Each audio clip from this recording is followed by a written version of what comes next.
नंदी को सजाया, सुंदर आसन बिछाया और उस आसन पर आसीन होने वाले थे ही सती जी ने पूछ लिया, आप कहाँ जा रहे हैं? भगवान शिव ने कहा, मैं तो कथा सुनने जा रहा हूँ।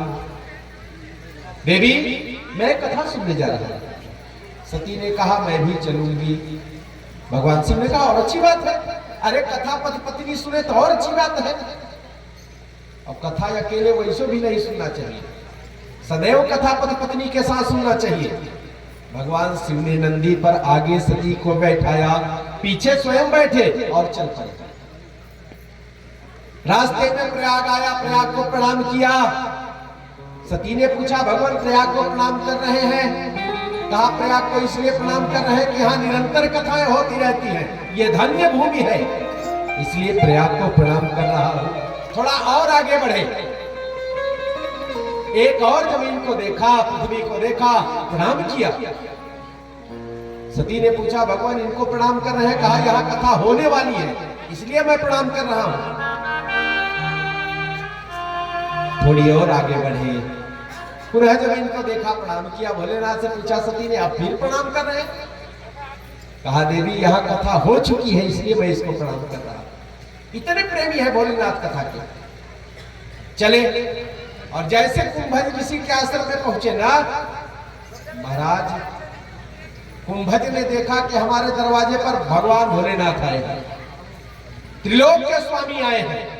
भगवान कुंभज ने भोलेनाथ को आसन पे बैठाया, उनके चरण को धोया और धोने के बाद उनकी दिव्य पूजा किया।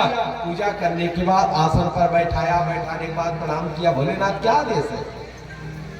भगवान शिव ने कहा, हे कुंभज, तुम मुझे कथा सुनाओ, हे अगस्त कथा सुनाओ, मैं कथा सुनूंगा। और जैसे कहा, अगस्त जी आप कथा सुनाओ, तो सती विचार करने लगी कि हमारे भोलेनाथ हमारे पति त्रिभुवन के गुरु हैं, सबको कथा ये सुनाते हैं और आज ये स्वयं कथा सुनने चल दिए। भला बताओ, ये व्यास क्या कथा सुनाएगा भोलेनाथ? हाँ, कोई ज्ञान का समुद्र हो और कोई घड़ा हो। घड़ा कभी समुद्र को कथा सुना सकता है या समुद्र कभी घड़े में समाहित हो सकता है? असंभव। अब सती विचार करने लगी, क्या करूं? हमें लगता है कि भगवान शिव इनका मान रखने के लिए इनसे कह रहे हैं तुम कथा सुनाओ, लेकिन जितने अच्छे कथाकार भोलेनाथ हैं, मेरे स्वामी हैं, ये तो नहीं हो सकते। और सती के मन में तर्क शुरू हो गया। ऐसे ही होता है वो कथवा में। हाँ हो, अब 10 लोग आपको सलाह देने आएंगे, महाराज चाट की चटाई और पड़ जाती, और सुबह देखो तो एक भी व्यक्ति यहाँ नहीं दिखाई देगा कि झाड़ू लगा दो तो कम से कम लोग आएंगे शाम को बैठेंगे। एक व्यक्ति भी नहीं दिखाई देगा, कम से कम मेटी बिछा दो, लोग आएंगे बैठेंगे। अरे यही के पूरे गांव का है, सारे गांव को मिलकर करना चाहिए। लेकिन कुछ गिने चुने, जैसे लगता है कि इन्हीं के घर में कार्यक्रम हो रहा है, हम लोग तो रिश्तेदार हैं, मेहमान हैं। भैया आपके गांव का कार्यक्रम है, आपके घर का कार्यक्रम है। किसी ने लिखा था ना, एक अकेला थक जाएगा, मिलकर हाथ बढ़ाना। एक अकेला थक जाएगा, मिलकर हाथ बढ़ाना, मिलकर कदम बढ़ाना, साथ ही हाथ बटाना। सबको ही मिलकर करोगे ना, ये कमवा थोड़ा सा हो जाएगा, और एक अकेला व्यक्ति करेगा तो उसके लिए पहाड़ रहेगा। हाँ, उससे कहोगे पानी पिला दो, कहेगा रुको रुको रुको, ये काम करके आता हूँ, चाय पिला दो, रुको रुको। और जब सब कोई अपने काम में एक्टिव रहोगे तो सारा काम हल्का हो जाएगा। सरकार सती जी विचार करने लगे, महाराज मेरे स्वामी तो इतने बड़े कथावाचक, अब ये कुंभज ऋषि से कथा सुनने आए हैं। अच्छा, कुंभज ने कथा सुनाई और भगवान शिव ने सुना, लेकिन सती नहीं सुनी। कुछ लोग ऐसे भी होते हैं, वो माता जी कथवा में तो आएंगे, खूब बैठेंगे, लेकिन पड़ोसी से बात करते रहे, का हो तुम्हार बहू सेवा कर रही है कि नहीं? हाँ, पतोहिया रोटी दे रही है कि नहीं? इसी में 3 घंटे व्यतीत हो गया। अब जब घर जाएंगे लोग, जो महाराज कथा सुना, हाँ सुना। अरे एक सेठ जी थे, उदाहरण ले, एक सेठ जी थे। सेठानी ने कहा जाओ कथा सुनाओ। कहा कथा सुना, हाँ हाँ बड़ी सुंदर कथा हो रही है, जाओ सुनाओ। अब सेठ जी घर में बैठे थे, चले वहां से, प्रतिष्ठित व्यक्ति थे। आपके यहाँ प्रतिष्ठित व्यक्ति को क्या कहा जाता है? पटेल जी ना, इसी तरह के व्यक्ति थे। जब आए तो लोगों ने कहा महाराज आइए आइए आइए, बैठिए बैठिए बैठिए। अच्छा बैठ गए, और जब बढ़िया सुंदर आसन मिल गया बैठ गए तो नींद आ गई। सबसे बड़ी नींद कथा में आती है। घर में नहीं सोएंगे, लेकिन कथा में आने के बाद मस्ती से सोएंगे। सो गए, और जब कथा पूरी हुई तो लोगों ने प्रसाद ले जाकर दिया, महाराज को प्रसाद लीजिए अब आप जाइए। गए घर, पत्नी ने पूछा कथा सुना? कहा हाँ सुना। क्या सुना? कहा जैसे पहुंचा तो लोगों ने कहा आइए, फिर कहा बैठिए, और फिर लास्ट में कहा जाइए। पत्नी ने कहा ये महामंत्र है, इसे रटो, याद करो। अच्छा जो 3 घंटा सो ले वो रात में नींद आएगी हो? हाँ? अब बेचारा बेड पर बैठे बैठे यही पढ़ रहा है, आइए बैठिए जाइए, आइए बैठिए जाइए, आइए बैठिए जाइए। इत्तेफाक से उसके घर में चोर आ गए, और जैसे चोर आए ना, उसने कहा आइए। चोरों को लगा कि अरे राम राम, इसने तो देख लिया। सारे चोर बैठ गए, तो उसने पुनः कहा बैठिए।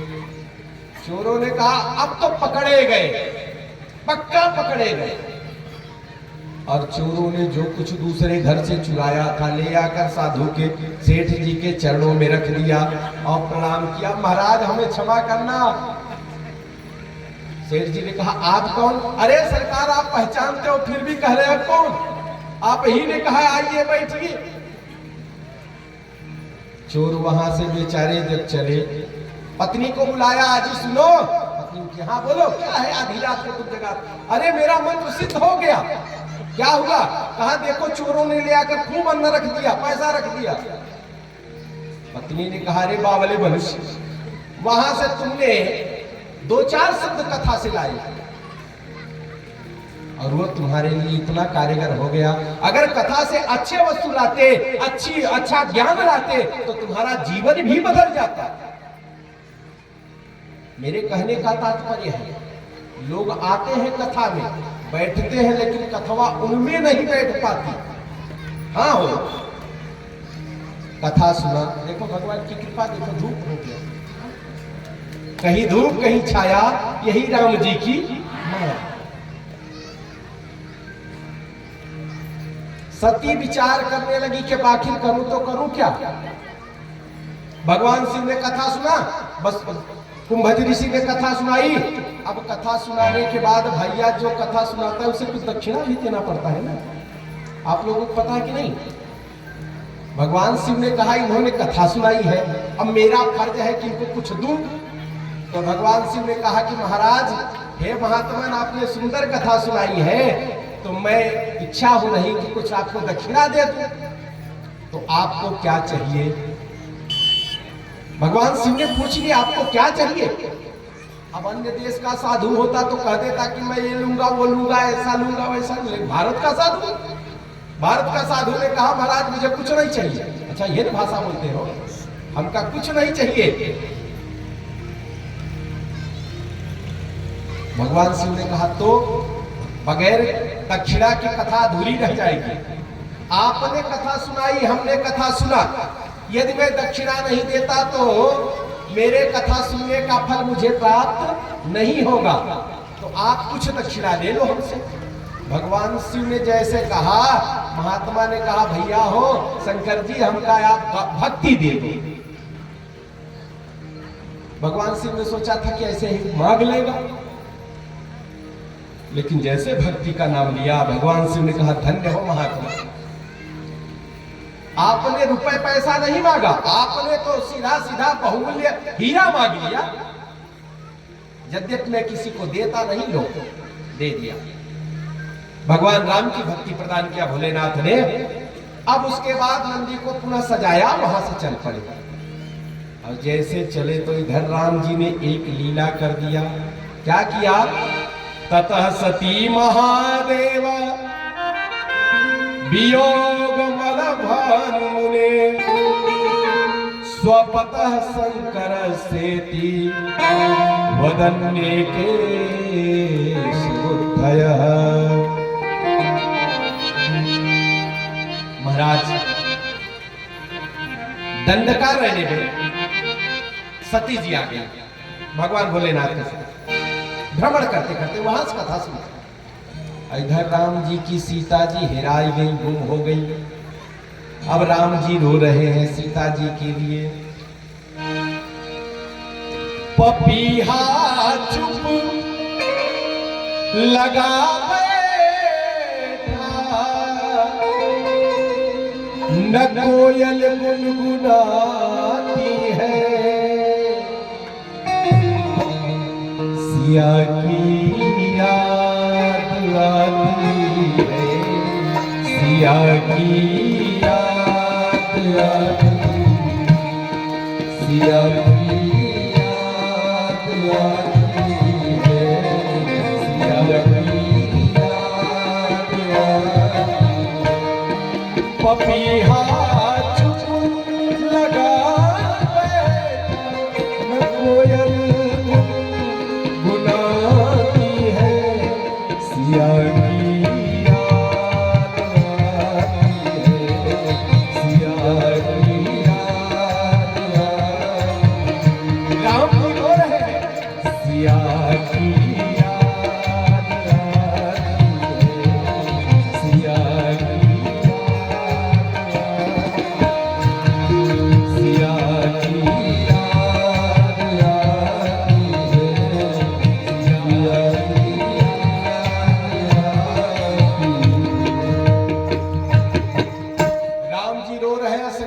जैसे देखा राम जी को रोते हुए तो प्रणाम किया।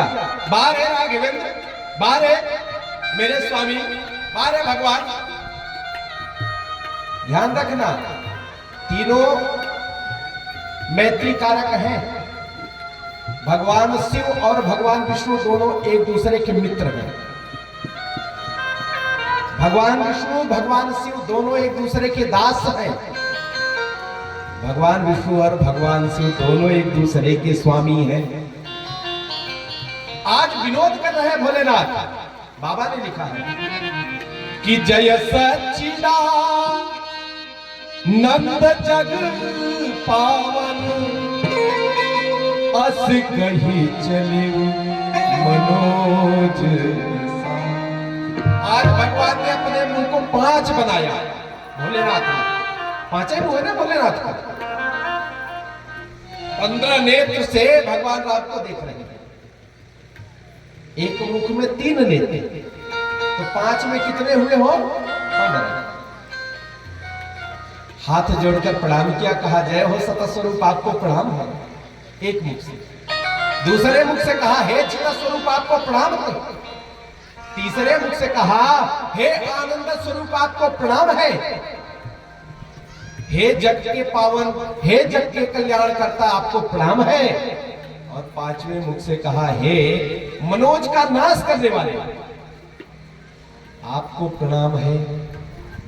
अच्छा, किसी की पत्नी साथ में चले पति के, और पति किसी से प्रणाम करे, पैलगी करे, किसी से मिले, हाल चाल ले, तो पत्नी पूछेगी नहीं क्या है ये कौन है? सती ने एक बार राम जी को देखा रोते हुए, जो रो रहे हैं, और एक बार भगवान शिव को देखा। शिव को देख रही है, फिर राम जी को देख रही है, राम जी को देख रही है, फिर शिव जी को देख रही है। सती ने सोचा बाबा यार भांग ज्यादा खा लिया क्या? हाँ?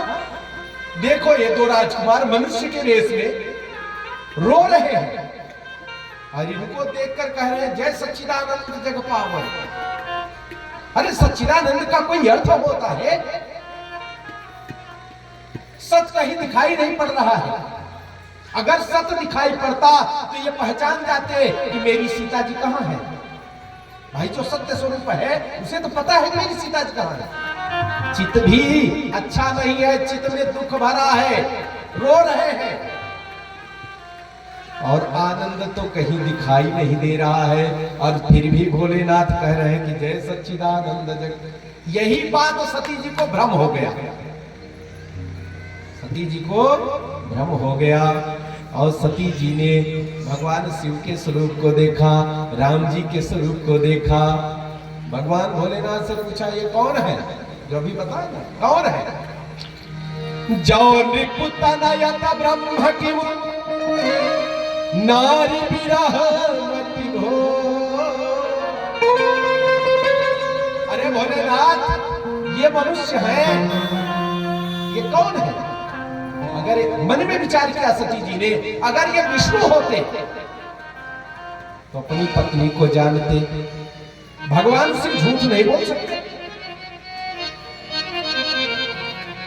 यदि ब्रह्म होता वो भी अपनी पत्नी को जानता, लेकिन भगवान राम तो लीला कर रहे हैं ना। और भगवान राम की लीला में जो फंस गया महाराज, उसका जीवन मानो व्यर्थ हो गया। 5 लोगों को भगवान की लीला में मोह हो गया। जब भगवान राम बालपन में थे तो कागजी गए। कागजी ने जैसे राम जी को देखा, कहा ये ब्रह्म है? भला बताओ, जूठन खा रहा है, ब्रह्म है? नहीं हो सकता। और राम जी ने मुस्कुराया, कागजी पेट के अंदर चले गए। राम जी काफी समय तक रहे, एक दिन हंसे, पूरा कौवा बाहर आ गया, हाथ जोड़कर प्रणाम करने लगा, स्वामी जी अब मैं जान गया कि आप ब्रह्म हैं।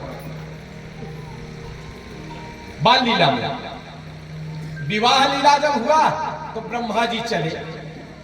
ब्रह्मा जी ने कहा हमारी बनाई हुई कोई सृष्टि नहीं दिखाई दे रही है जनकपुर में। शंकर जी ने समझाया किसके विवाह में आए हो? बाप के विवाह में आए। हा? कोई लड़का था, वो देख रहा था, पहले सीडी का जमाना था ना, वीडियो देख रहा था। मम्मी से कहा मम्मी मम्मी हम तो इसमें नहीं दिखाई दे रहे हैं। मम्मी ने कहा बाबले उस समय मेरा विवाह हो रहा था, तू कहां से आएगा? ब्रह्मा जी को यही बात लग रही है। भगवान शिव ने कहा बाप के विवाह में आए हो, राम जी बाप हैं, बाप के विवाह में आए हो, और बाप के विवाह में पुत्र का कभी वीडियो बनता है हो?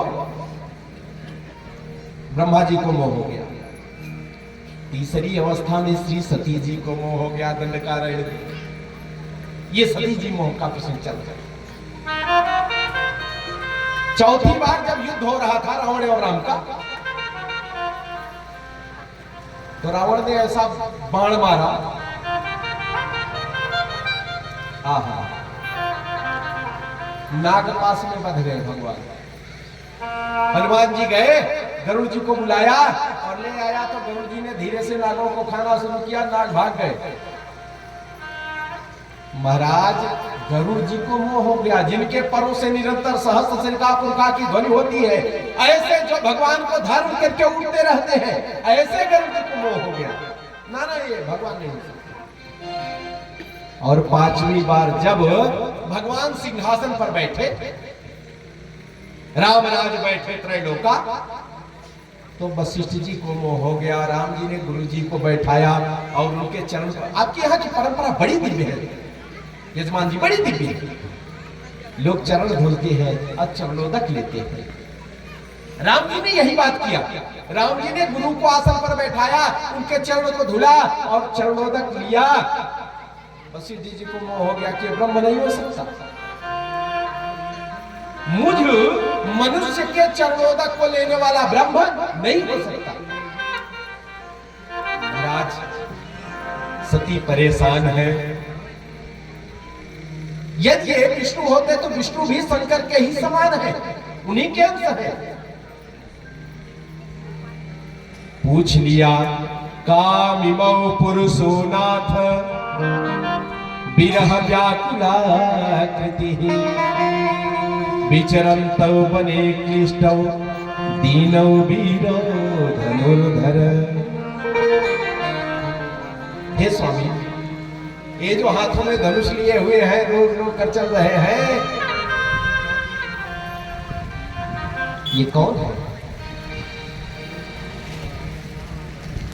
भगवान शिव ने कहा देवी ये वही है। कौन? कि सब कर परम प्रकाश संजोई, सब कर परम प्रकाश सब कर परम प्रकाश संजोई, सब कर परम प्रकाश संजोई,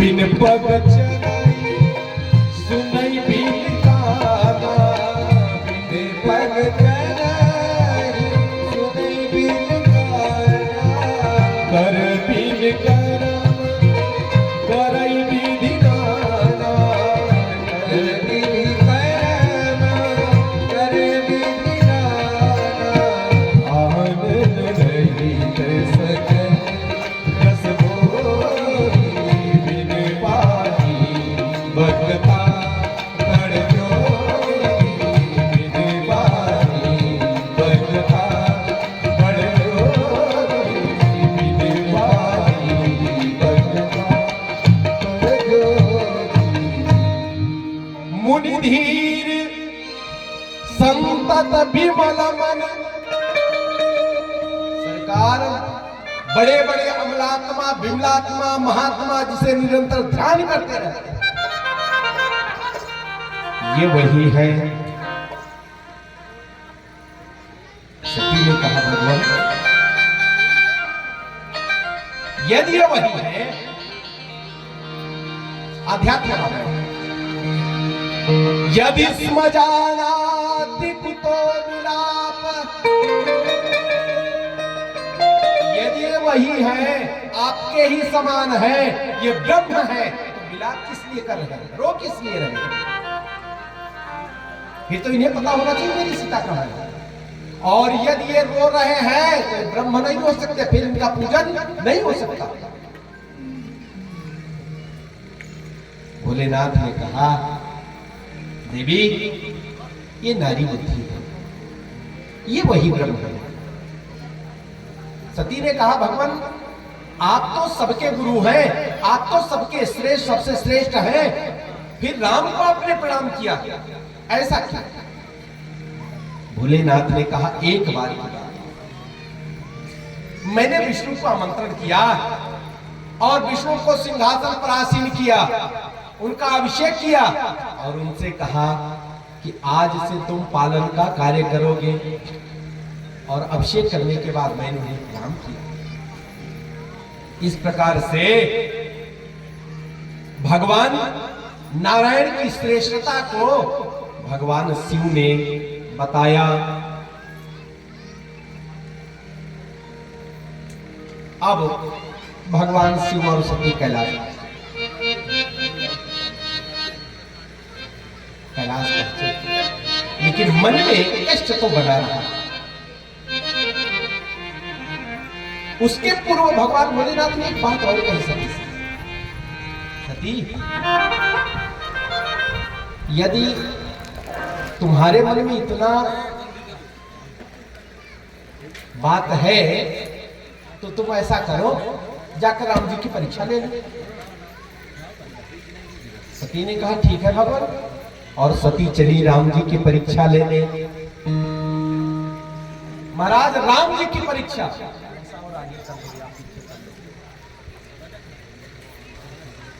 जो राम की परीक्षा लेता है उसका कल्याण होने वाला। गुरु की परीक्षा ले लो, कल्याण नहीं होगा। देवताओं की परीक्षा ले लो, कल्याण में कुछ लोग कहते रहता हूं कि आज के बाद पूजा बंद, आज से पूजा नहीं होगी। क्यों? क्योंकि मेरी आवश्यकताओं की पूर्ति नहीं हुई, इसलिए पूजा नहीं होगी। जब तक मेरी आवश्यकता की पूर्ति थी तब तक हमने भगवान की पूजा किया, आज आवश्यकताओं की पूर्ति बंद, पूजा बंद। थोड़ा सा कष्ट आया, भगवान की पूजा बंद। और किसी के घर में कुछ हो जाए तो सबसे पहले भगवान ही पूछते, आपके रहते हुए ये कार्य हो गया, आज से पूजा बंद है। सती जी चली भगवान राम की परीक्षा लेने। अब सती जी विचारने लगी आखिर मैं करूं क्या? राम जी किसके लिए रो रहे हैं? कहा सीता जी के लिए रो रहे हैं। तो सती ने क्या किया? कहा सीता जी का स्वरूप धारण कर लिया। अच्छा एक बात और है,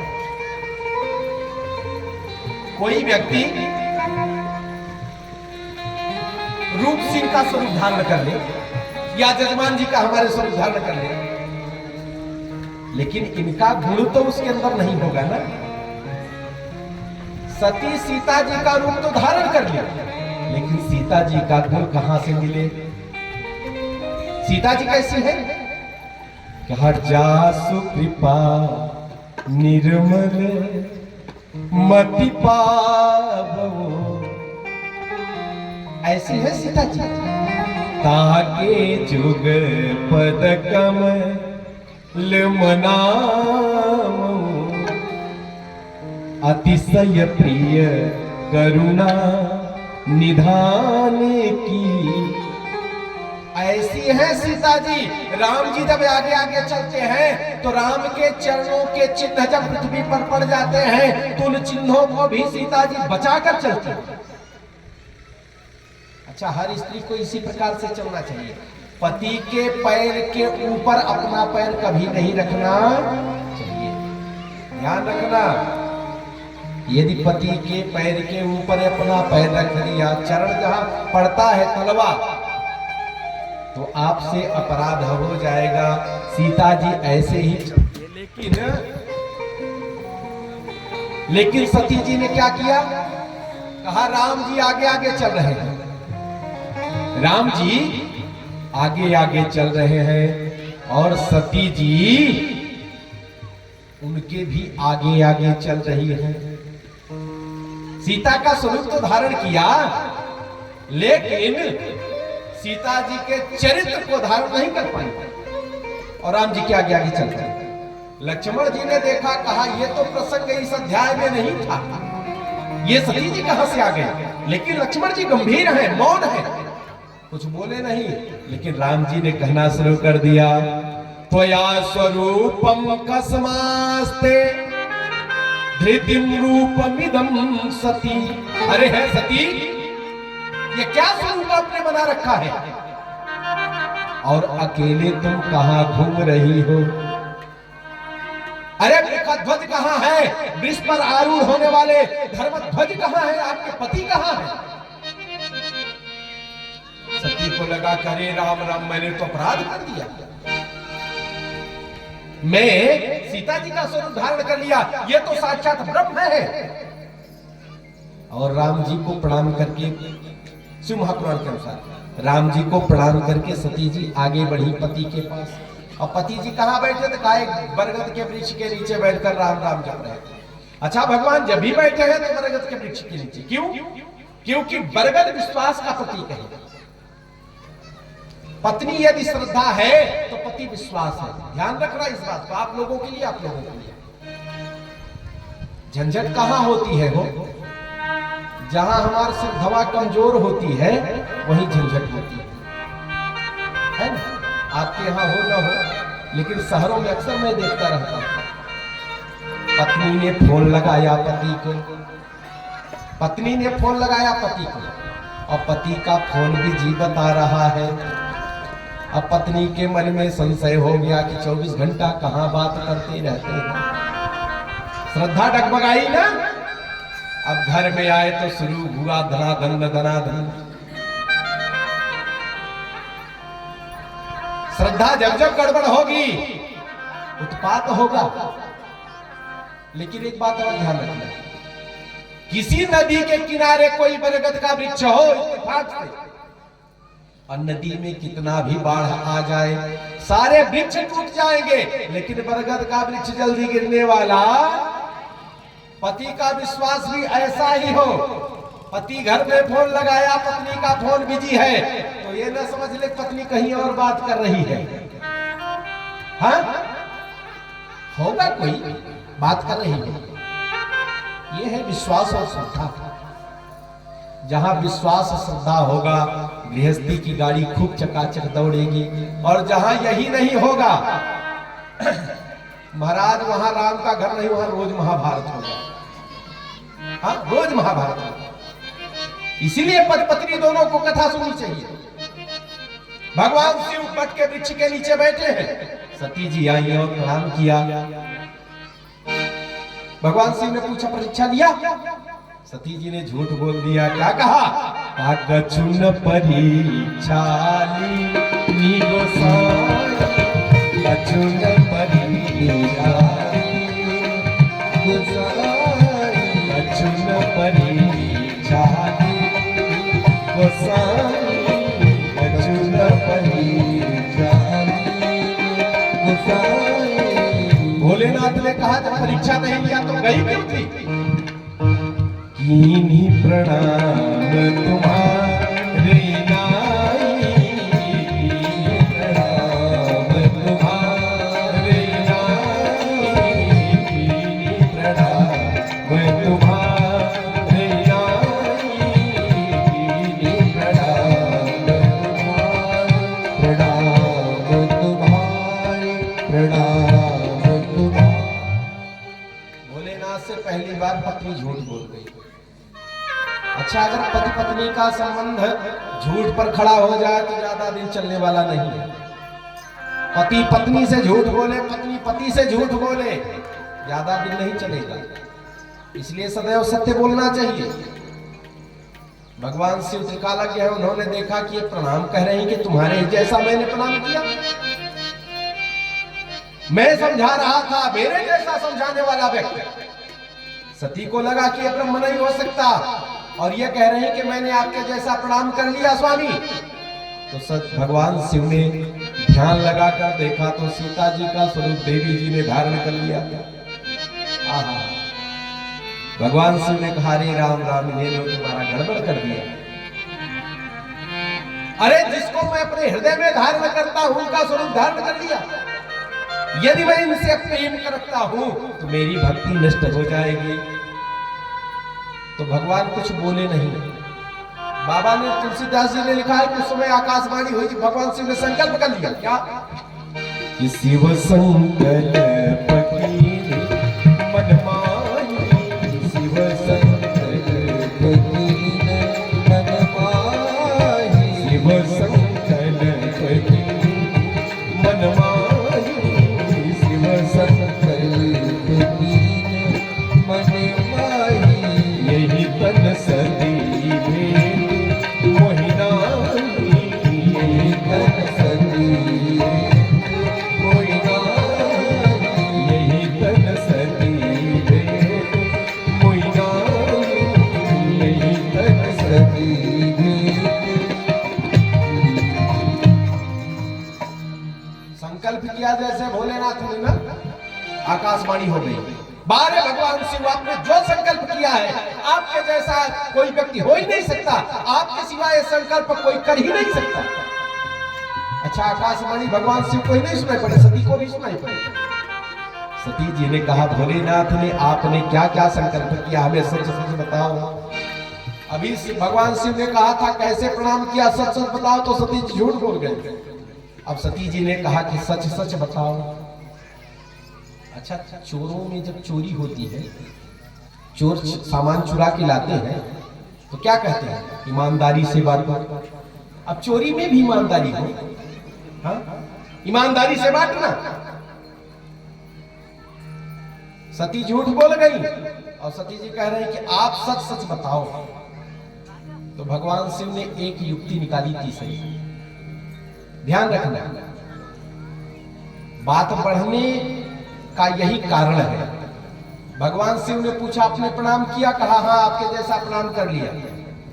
ठीक, बराबरी हो गई।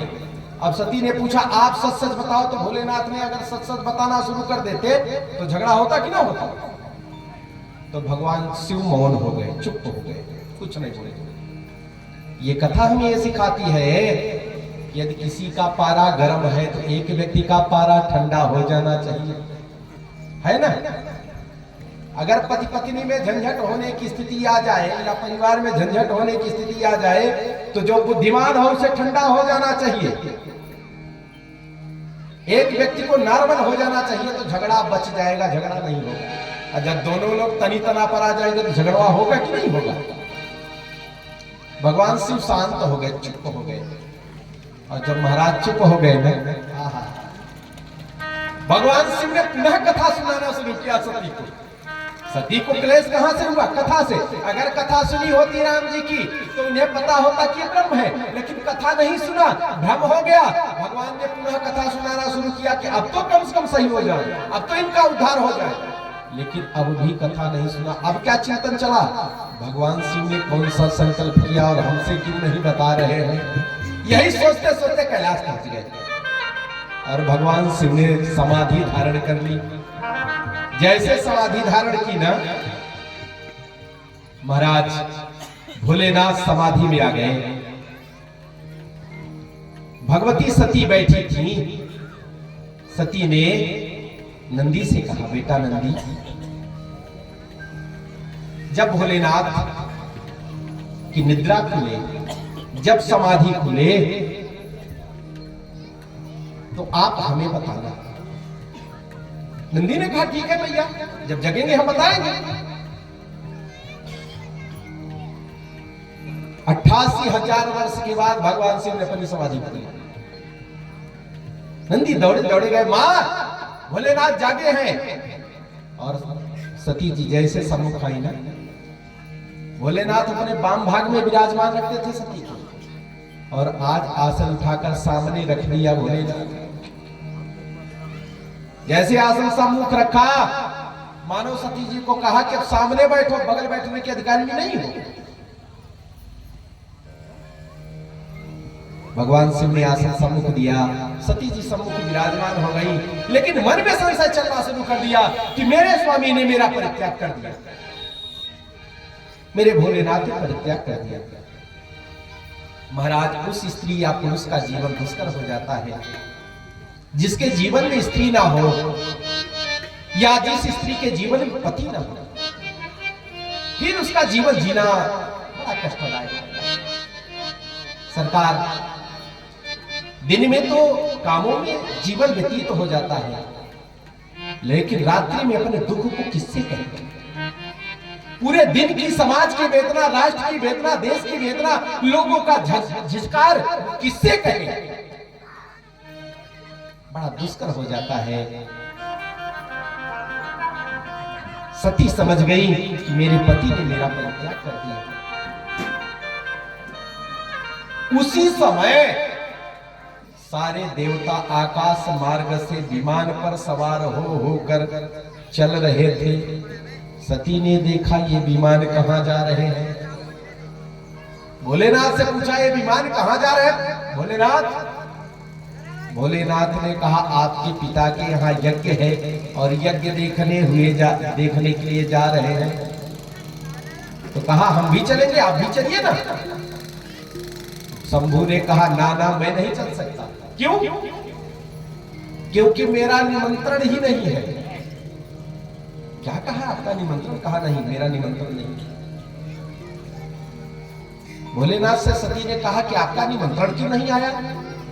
कहा, एक बार की बात है, भगवान कथा सुनाना सीखिए। एक बार की बात है, प्रयाग में एक यज्ञ हुआ और उस यज्ञ में सारे लोग गए। ब्रह्मा जी यज्ञ कर रहे थे, सारे लोग गए। मैं भी अपने गणों के साथ गया। महाराज, वहीं घूमते फिरते तुम्हारे पिता दक्ष आ गए। सबने उठ कर दक्ष को प्रणाम किया, लेकिन मैं जहां बैठा वहां मुझे समाधि लग गई। भगवान का स्मरण करना शुरू कर दिया।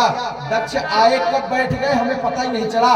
दक्ष को देखा, मन ही मन प्रणाम कर लिया। अच्छा, एक बात और है, समाज में कोई प्रतिदिन पैर छुए और एक दिन न छुए तो कैसा लगेगा? हाँ? लोग कह देंगे ना कि देखो कितना बदल गया है वो, प्रतिदिन पैर छूता था तो पैर ही नहीं छुआ। दक्ष को यही बात बुरी लग गई।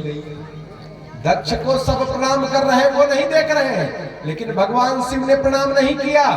दक्ष को बुरी लग गई और दक्ष ने कहना शुरू कर दिया। आहा, दक्ष ने कहा, एते ही सर्वे च सुरसुराभृशं नमन्ति वां विप्रवरास्ततर्षयः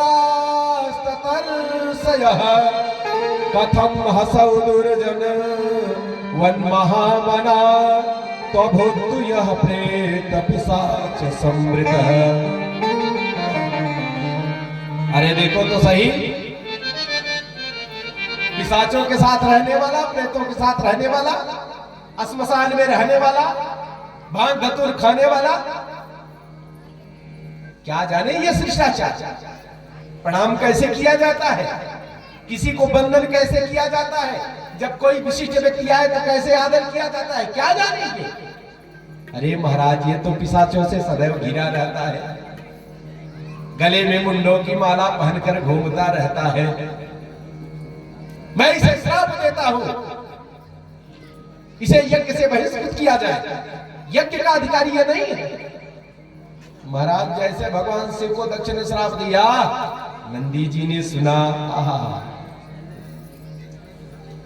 नंदी जी ने कहना शुरू कर दिया, रे रे सठ महामूढ़, अरे दक्ष, हे सठ, हे महामूढ़, दुष्ट मते तो दक्ष दुष्ट मते त्वया, हे दुष्टमती वाले दक्ष, तूने महादेव को क्या समझ लिया?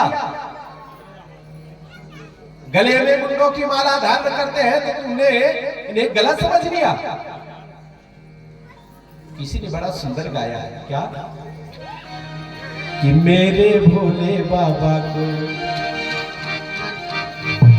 मेरे भोले बाबा को अनारी मत समझो, मेरे भोले बाबा को अनारी मत समझो, मेरे भोले बाबा को अनारी मत समझो, मेरे भोले बाबा को अनारी मत समझो, मेरे भोले बाबा को अनारी मत समझो, अनारी मत समझो, अनारी मत समझो, अनारी मत समझो, मेरे भोले बाबा अनारी मत समझो, मेरे भोले बाबा। प्रेम से ताली बजाते हुए हरि बोल,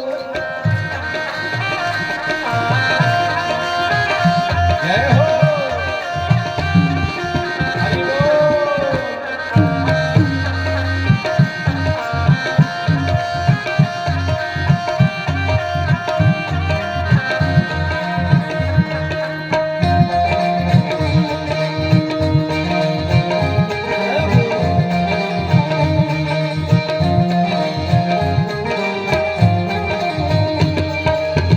मेरे भोले बाबा के हाथों में डमरू, मेरे भोले बाबा के हाथों में डमरू, मेरे भोले बाबा के हाथों में डमरू, मेरे भोले बाबा के हाथों में डमरू, हाथों में डमरू, इनके हाथों में डमरू, हाथों में डमरू, इनके हाथों में डमरू, डमरू को देख कर मदारी मत समझो, मेरे भोले बाबा को अनारी मत समझो, मेरे भोले बाबा अनारी मत समझो, अनारी मत समझो, अनारी मत समझो, अनारी मत समझो, मेरे भोले बाबा को अनारी मत समझो, मेरे भोले बाबा अनारी मत समझो,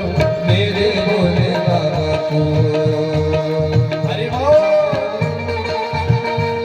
एक बार हाथों को ऊपर उठा के प्रेम से ताली बजाते हुए सभी लोग जय हो।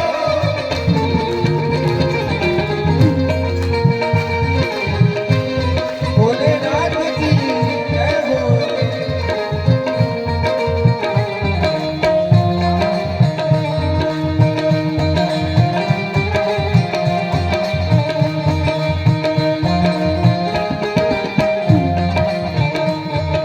मेरे भोले बाबा के कांधे पे झोली, मेरे भोले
हाथों में त्रिशूल, मेरे भोले बाबा के हाथों में त्रिशूल को देख कर शिकारी मत समझो, मेरे भोले बाबा को अनारी मत समझो, मेरे भोले बाबा को अनारी मत समझो, मेरे भोले बाबा को अनारी मत समझो, अनारी मत समझो, अनारी मत समझो, अनारी मत समझो, मेरे भोले बाबा को अनारी मत समझो, मेरे भोले बाबा को अनारी मत समझो, मेरे भोले बाबा को अनारी मत समझो, मेरे भोले बाबा को। हरि बोल, जय हो,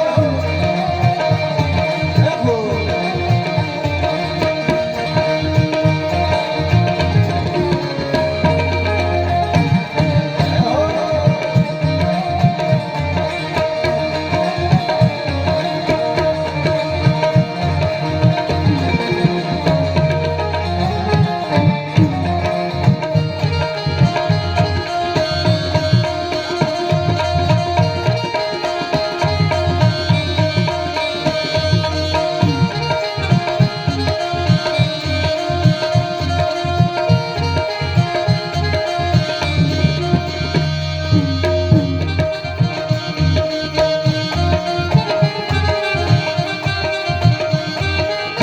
मेरे भोले बाबा के साथ में नंदी, मेरे भोले बाबा के साथ में नंदी, मेरे भोले बाबा के साथ में नंदी, मेरे भोले बाबा के साथ में नंदी। नंदी को देख कर व्यापारी मत समझो, मेरे भोले बाबा अनारी मत समझो, मेरे भोले बाबा को अनारी मत समझो, मेरे भोले बाबा को अनारी मत समझो, अनारी मत समझो, अनारी मत समझो, अनारी मत समझो, मेरे भोले बाबा को अनारी मत समझो, मेरे भोले बाबा को अनारी मत समझो, मेरे भोले बाबा को अनारी मत समझो, मेरे भोले बाबा को। प्रेम से बोले आज तो भगवान की। नंदीश्वर ने कहा भोलेनाथ को ऐसा वैसा न समझो, हाँ तुम्हारा अधिकार क्या है यज्ञ से बहिष्कृत करने का। और नंदीश्वर ने खूब कहा, दक्ष को यहां तक कह दिया कि दक्ष, जिस मुख से तुम भगवान शिव की निंदा कर रहे हो वो मुख तुम्हारा कट के गिर जाए। महाराज खूब श्रापा हुआ, लोगों ने एक दूसरे को खूब श्राप दिया।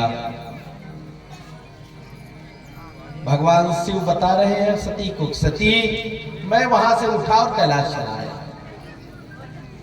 यही मन में उन्होंने मनोमालिन्य करके मुझे न्योता नहीं दिया। इधर यज्ञ प्रारंभ हुआ, 88,000 ऋत्विज उपस्थित हुए, 64,000 देवर्षि यज्ञ के उद्गाता हुए। महाराज सारे ऋषि महात्मा वहां पर उपस्थित हो गए और यज्ञ शुरू कर दिया। महाराज यज्ञ जब शुरू किया तो सती जी ने भगवान भोलेनाथ से कहा, हे भोलेनाथ, आपकी आज्ञा हो तो मैं वहां चली जाऊं। भोलेनाथ ने कहा, मैं ये नहीं कहूंगा कि तुम चली जाओ। क्यों? देवी, जहां कोई अपमान करने वाला हो, कोई द्वेष करने वाला हो, वहां कभी भी भूलकर नहीं जाना चाहिए। और जब कोई विशेष निंदा करने वाला हो, वहां तो भूलकर भी नहीं जाना चाहिए। महाराज सती ने, भागवत जी में लिखा है कि सती जी की आंखें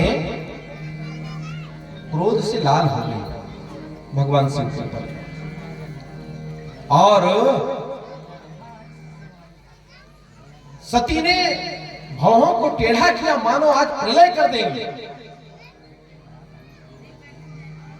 भगवान भोलेनाथ ने नंदीश्वर से कहा, नंदीश्वर इनके जितने सामान हैं तुम उसे अपने ऊपर रखो और इन्हें तुरंत दक्ष जी के यहां पहुंचा दो। सती जी चली, और सती जी जब चली ना महाराज, जैसे दक्ष के यहां पहुंची,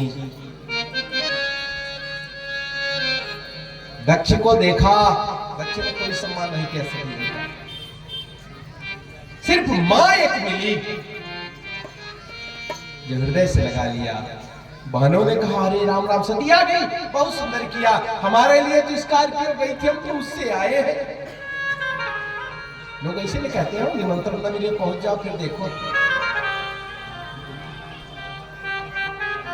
हमारे लिए तो हमारे पिता ने सुंदर सुंदर विमान भेजे थे, हम उसी विमान से आए हैं।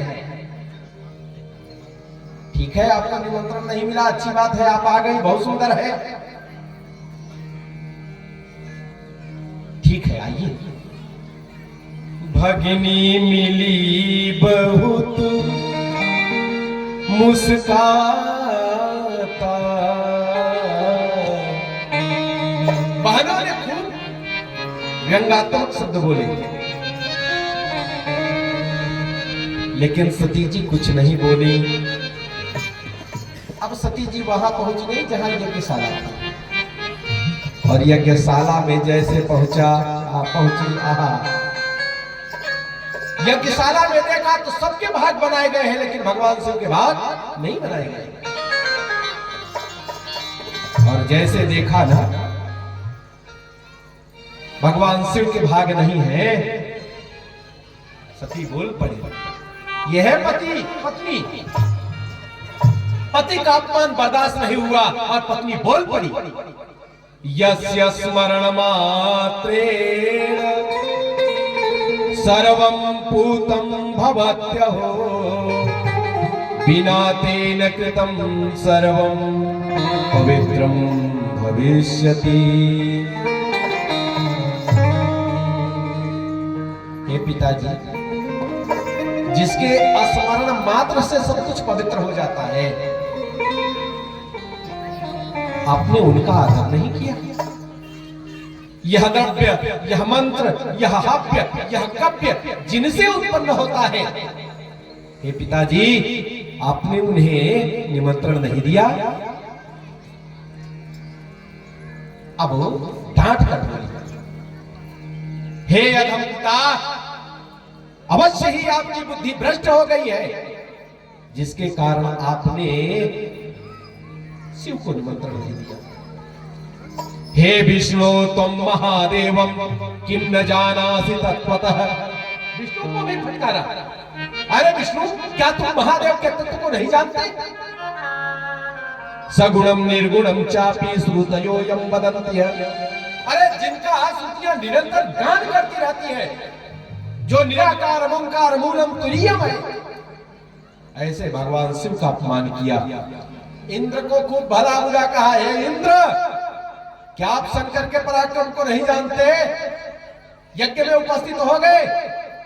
महाराज खूब कहा सती ने कहा, पिताजी अब आपको इसका पश्चाताप करना पड़ेगा। सती ने यज्ञ कुंड में अपने शरीर को योगाग्नि से अग्नि प्रज्वलित करके अपने शरीर को दग्ध करना शुरू कर दिया। सारी सभा हाय हाय करना शुरू कर दी। प्रेम से बोलिए सती महारानी की। जब सती ने अपने प्राणों का उत्सर्जन करना शुरू किया ना, सती ने भगवान के चरणों में अपने मन को लगाया और प्रार्थना किया, भोलेनाथ जब जब जहां जहां मेरा जन्म हो सिर्फ आप ही हमें पति के रूप में मिले। और सती ने कहना शुरू कर दिया कि एक आस तुम्हारी है, बोले विश्वास तुम्हारा है, अब तेरे सिवा भोला कहो कौन हमारा है। एक आस तुम्हारी है, विश्वास तुम्हारा है, अब तेरे सिवा भोला कहो कौन हमारा है। एक आस तुम्हारी विश्वास तुम्हारा। सती ने कहा प्राणनाथ अब तेरे सिवा बोले नहीं कोई हमारा, अब तेरे सिवा भोला कहो कौन हमारा।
स्वामी मझधार में नैया है, मजबूर की वैया है। मझधार में नैया है, मजबूर की वैया है। प्रणत पाल रघुवंश मणि करुणा सिंधु करार, गए शरण प्रभु राखी हो, सब अपराध विसार। मझधार में नैया है, मजदूर की वैया है। मझधार में नैया है, मजबूर की वैया है। नैया का खिवैया अब तू ही भोला है। नैया का खिवैया अब तू ही भोला है, अब तू ही भोला है। अब पार लगा बाबा, मझधार किनारा है। अब पार लगा बाबा, मझधार किनारा है। अब तेरे सिवा भोला तो कौन हमारा है। अब तेरे सिवा बाबा कौन हमारा है। विश्वास तुम्हारी है, विश्वास तुम्हारा है। अब तेरे सिवा बाबा तो कौन हमारा है।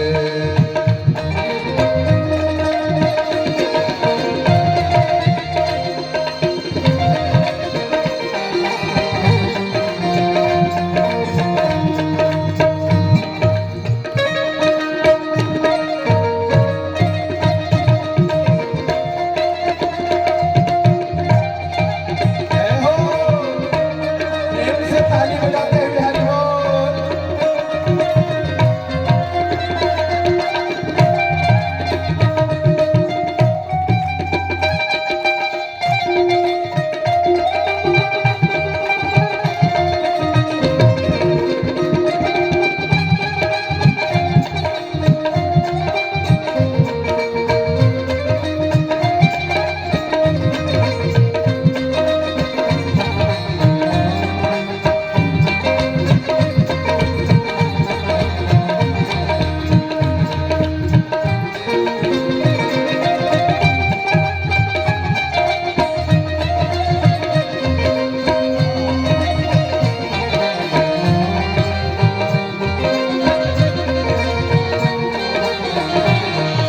सती ने कहा स्वामी भोलेनाथ,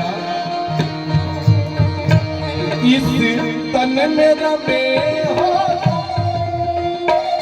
इस मन में रमे हो,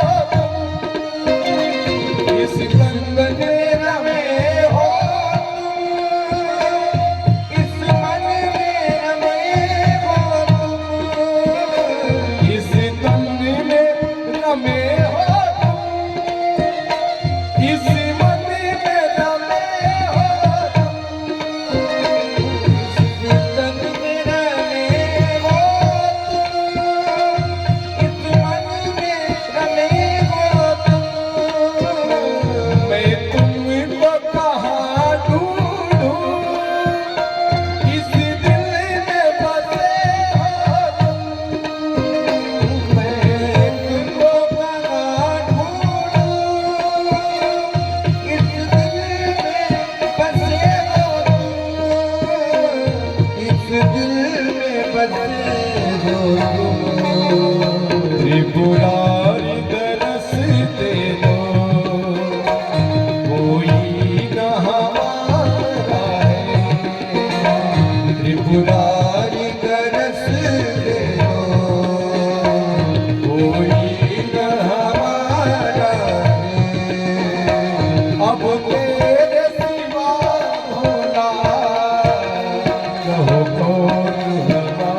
सिमरत हरिसन बरमागा, जन्म जन्म शिव पद अनुराग। सती ने प्रार्थना किया, स्वामी भोलेनाथ, जब भी जन्म लूं, जहां भी जन्म लूं, आपके चरणों का आश्रय सदैव मिलता है। सती ने अपने प्राणों का उत्सर्जन किया। शिव के गणों ने आतंक मचा दिया। शिव महापुराण में लिखा है कि कुछ गणों ने अपने ही गर्दनों को अपने से काट डाला। भगवती सती के विरह में, मेरी मां जब इस संसार में नहीं रही तो हमें भी जीने का अधिकार नहीं है। कुछ गणों ने लड़ाई करना शुरू किया, लेकिन भृगु ने ऐसा मंत्र पढ़ा कि उससे रिभु नाम के देवता उत्पन्न हुए और सारे गणों को मारना शुरू कर दिया। आकाशवाणी हुई, आकाशवाणी ने खूब फटकारा। नारद जी ने ब्रह्मा जी से पूछा, भगवान इसके बाद क्या हुआ? एक गण आके भगवान शिव को अपनी दुर्दशा बताता है, भोलेनाथ, हे शंभु, आप हमारी रक्षा करो। महाराज, जैसे गण ने कहा आप मेरी रक्षा करो, भगवान से पूछ पड़े क्या हुआ? भगवान शिव ने पूछा, सारा वृत्तांत गणों ने बता दिया। क्रोधित हुए, बाल को उखाड़ा, धड़ाम से जमीन पर पटका, उससे एक वीर प्रकट हुआ। अग्रभाग से वीर प्रकट हुआ और पश्चिम भाग से एक स्त्री प्रकट हुई जिसका नाम काली पड़ा। महाराज, देखते देखते वीरभद्र ने जटाएं बांध ली, त्रिशूल हाथ में ले लिया और प्रणाम करके महादेव से कह रहा है, हे भोलेनाथ, मेरे लिए क्या आदेश है? वीरभद्र को भोलेनाथ ने आदेश दिया, जाओ दक्ष के यज्ञ का विध्वंस कर डालो। महाराज, जब वीरभद्र चले ना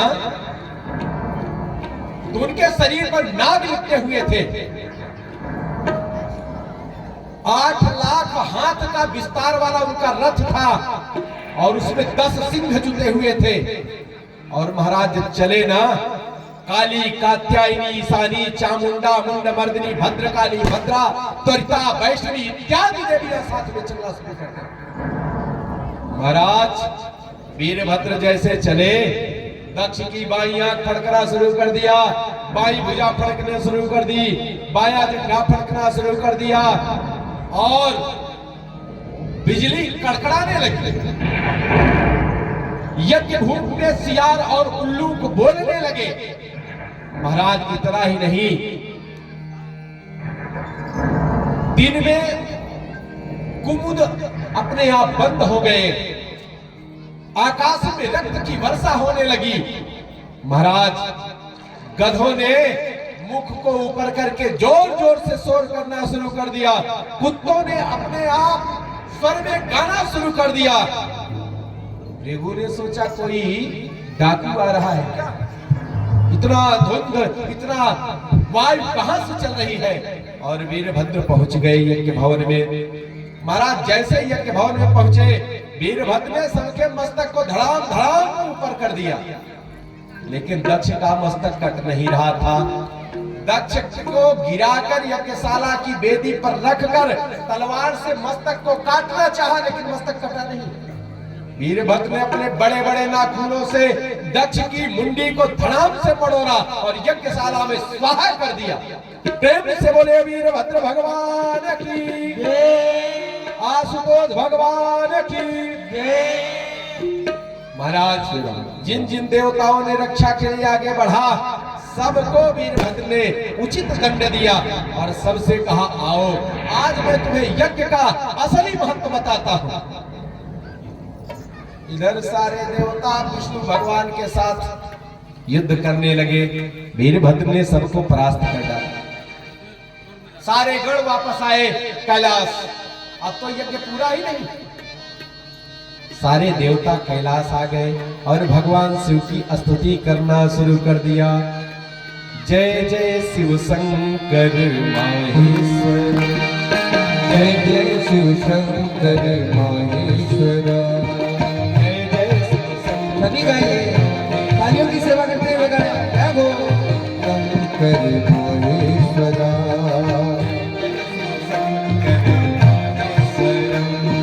जय जय शिव शंकर माहेश्वरा।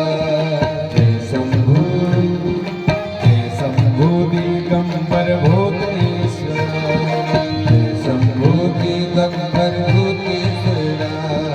जय जय शिव शंकर।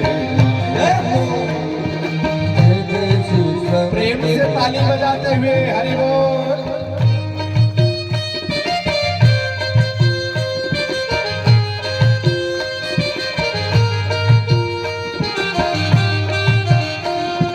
हरि बोल।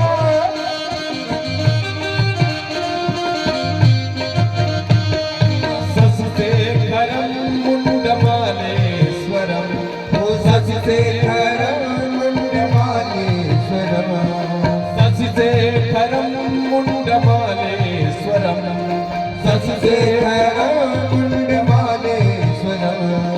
कैलास बिहारी कपालेश्वरं, हो कैलास बिहारी कपालेश्वरं। इनको डांस आता है, प्रेम से डांस कर सकते हैं, कोई रोक टोक नहीं है। जय जय शिव शंकर माहेश्वरम, जय जय शिव शंकर हरि बोल। जय जय शिव शंकर माहेश्वरम, स्वरं। जय जय शिव शंकर माहेश्वरं। शंभो, जय शंभो दिगंबर भूतेश्वरम, जय शंभो दिगंबर भूतेश्वरं। जय जय शिव शंकर माहेश्वरम, जय जय शिव शंकर माहेश्वरम। सारे देवता स्तुति कर रहे हैं भोलेनाथ की। हे त्रिपुरारी प्रसन्न होइए, हे भोलेनाथ प्रसन्न होइए।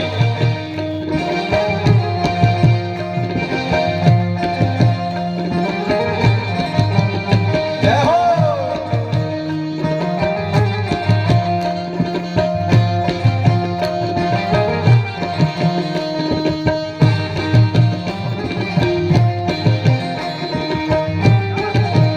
शंकर भगवान की जय हो।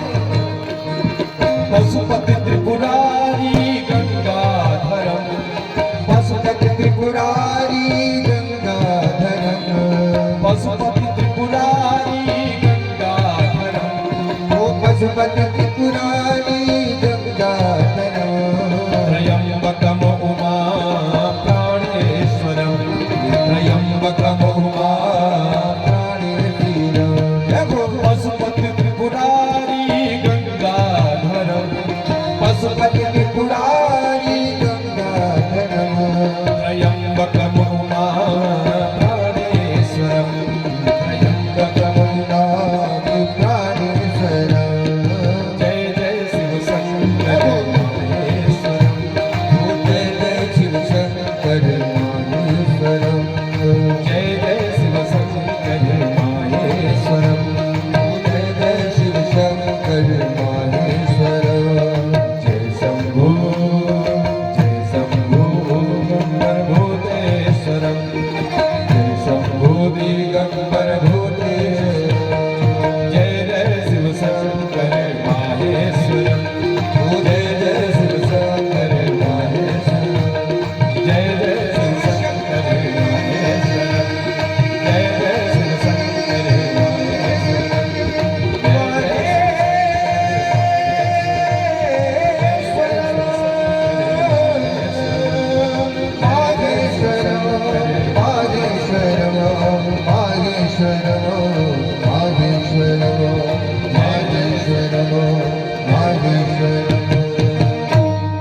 प्रेम से बोलिए आज तो भगवान की। महाराज भगवान भोलेनाथ से जैसे स्तुति किया देवताओं ने, भोलेनाथ अब तो कृपा कर दो। भोलेनाथ प्रसन्न हो गए। बोलो क्या चाहिए? कितने सहज देवता। पत्नी को मार डाला लोगों ने, पत्नी जलकर नष्ट हो गई, गणों को मार डाला, लेकिन फिर भी जैसे स्तुति किया ना, भोले ने कहा क्या चाहिए बोलो। भोले ने कहा स्वामी, देवताओं ने कहा स्वामी यज्ञ पूरा किया जाए। भोलेनाथ ने वीरभद्र को आदेश दिया जाओ बकरे का मस्तक लगा दो, और दक्ष के मस्तक पर बकरे का मस्तक लग गया। बकरा कैसे बोलता है? बम बम बम बम बम बम बम बम बम बम बम। हाँ, कहते हैं गाल के बजाय निहाल कर देता है, इसीलिए गाल बजाना चाहिए भोलेनाथ के सामने। जब दक्ष ने बम बम बम बम करना शुरू किया ना, अत्यधिक प्रसन्न हुए भोलेनाथ, हंसना शुरू कर दिया। बारे भोलेनाथ महाराज, जिनके भृगु की दाढ़ी उखाड़ ली थी शिवगणों ने, खूब दाढ़ी पर हाथ घुमा रहे थे, उखाड़ दिया। बकरे की दाढ़ी लगाई गई। एक से वो दौड़ा दौड़ा गया भृगु के क्या कहते हैं महाराज, पूसा नाम के देवता के दांत पर ही तोड़ डाला। तो उनके लिए पीसा अन्न दिया गया, आप पीसा अन्न खाइए। महाराज, जिनके हाथों को तोड़ दिया गया, कहा अश्विनी कुमार के हाथों से आप भोजन ग्रहण करिए। यज्ञ पूरा हुआ, और यज्ञ जब पूरा हुआ सभी लोग प्रसन्नता से झूमने लगे। नारद जी ने कहा स्वामी जी, हमें अब एक बात और बताइए, ये दक्ष की कन्या कैसे पार्वती के रूप में पैदा ली, और फिर शंकर जी के वाम भाग में कैसे विराजमान हुई है भोलेनाथ, यह बताइए। महाराज, जैसे नारद जी ने पूछा, भगवान ब्रह्मा बोलना शुरू कर दिए, हे देवतागण, आपने मैना के बारे में सुना है। मैना हिमांचल जी की पत्नी है। हिमांचल जी के यहां सती जी का जन्म हुआ, पार्वती का जन्म हुआ। सती मरत हरिशन बर मागा, जन्म जन्म पद शिव अनु रागा। तेहि कारण हिम गिर गृह जाई, जन्मी पार्वती तन पाई। सरकार, नारद जी ने कहा भगवान पिताजी, ये मैना का जन्म कैसे हुआ, हमें ये बताइए। ब्रह्मा जी ने कहा स्वधा नाम की कन्या पितरों को दी गई थी, आपको याद है ना? नारद जी ने कहा हाँ याद है। उन्हीं स्वधा की 3 कन्याएं हुई। सबसे बड़ी का नाम मैना पड़ा, और दूसरी का नाम जो मझली थी उसी का नाम धन्या पड़ा, और तीसरी कन्या का नाम कलावती पड़ा। महाराज, ये तीनों कन्याएं अयोनिजा है, किसी के गर्भ से नहीं उत्पन्न हुई, संकल्प से उत्पन्न हुई। और एक बार की बात, स्वर्ग में विष्णु भगवान का दर्शन करने ये तीनों कन्याएं गईं, और उसी समय सनत सनत कुमार चारों महात्मा भगवान विष्णु का दर्शन करने पहुंच गए। और जैसे पहुंचे सबने प्रणाम किया, लेकिन इन तीनों ने प्रणाम नहीं किया। यद्यपि सनत कुमारों पर इसका कोई असर नहीं पड़ा, लेकिन सनत कुमारों ने श्राप दे दिया, जाओ तुम्हारी वृत्ति मानव जैसी है, जाओ मानव हो जाओ, तुम्हारा विवाह मानव से होगा। महाराज, जो ज्येष्ठ पुत्री मैना थी, हिमालय की हिमांचल की पत्नी बनी, और जो धन्या नाम की कन्या थी वो जनक जी की पत्नी बनी, जिनके गर्भ से सीता जी का जन्म हुआ। और जो छोटी तीसरी थी कलावती, उनका वृषभान नाम की जो छोटी कन्या थी उनके यहाँ ये राधा जी की माता बनी, वृषभानुजा बनी, और इन्हीं के गर्भ से राधा जी का प्रागट्य हुआ। तीनों धन्य है, और इन तीनों का जो नाम जपता है उसके जीवन में पाप कभी नहीं आता। मैना का विवाह हिमांचल जी से, और हिमांचल जी मैना खूब आनंद से रह रहे थे। मैना ने मन में विचार किया कि हमारे यहां कोई पुत्र नहीं है, यदि हमारे यहां पुत्र हो जाता तो हम भी पुत्रवती कहलाते। संतान की कामना से चैत्र मास में 27 वर्षों तक मैना ने शिव जी की आराधना किया। उसके बाद दुर्गा जी की आराधना करना शुरू कर दिया, और जब दुर्गा जी उत्पन्न हुई ना, प्रकट हुई ना, मैना से कहा वर मांगो। मैना ने कहा भगवती, मैं, हे जगत माता, मुझे 100 पुत्र हो और एक से बलशाली एक हो, और उसके साथ साथ एक कन्या भी हो, और वह कन्या आप हो। जगदम्बा ने कहा ठीक है। समय उस अनुसार पुत्र हुए, उसमें ज्येष्ठ पुत्र का नाम पड़ा मैना।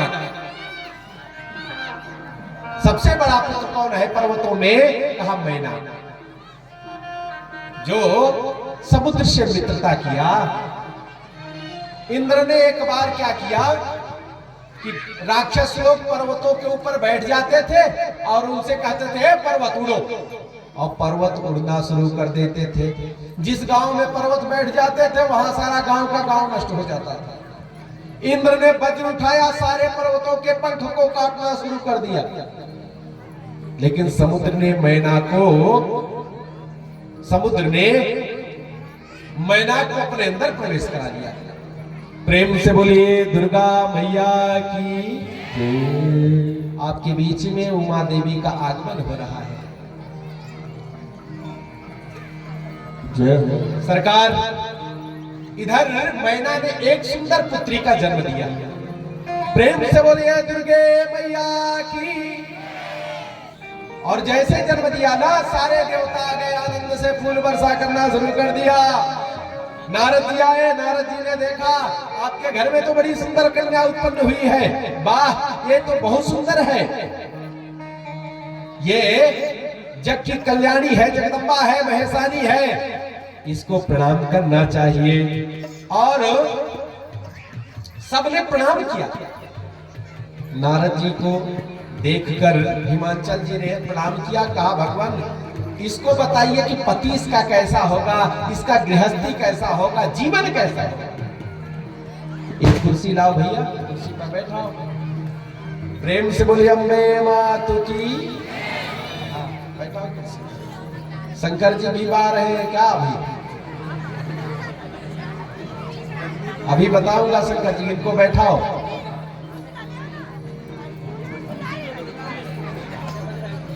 अभी आप लोगों के पास समय है ना?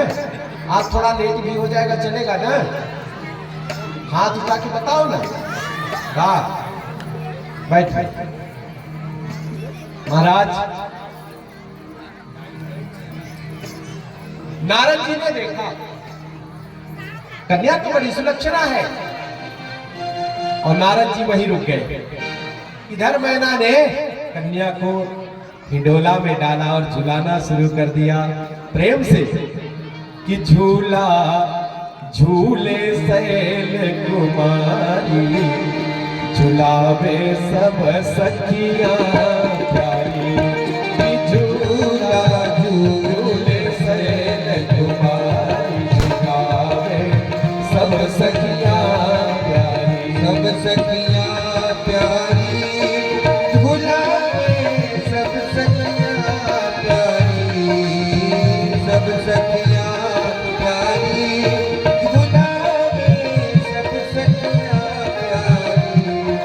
झूला झूले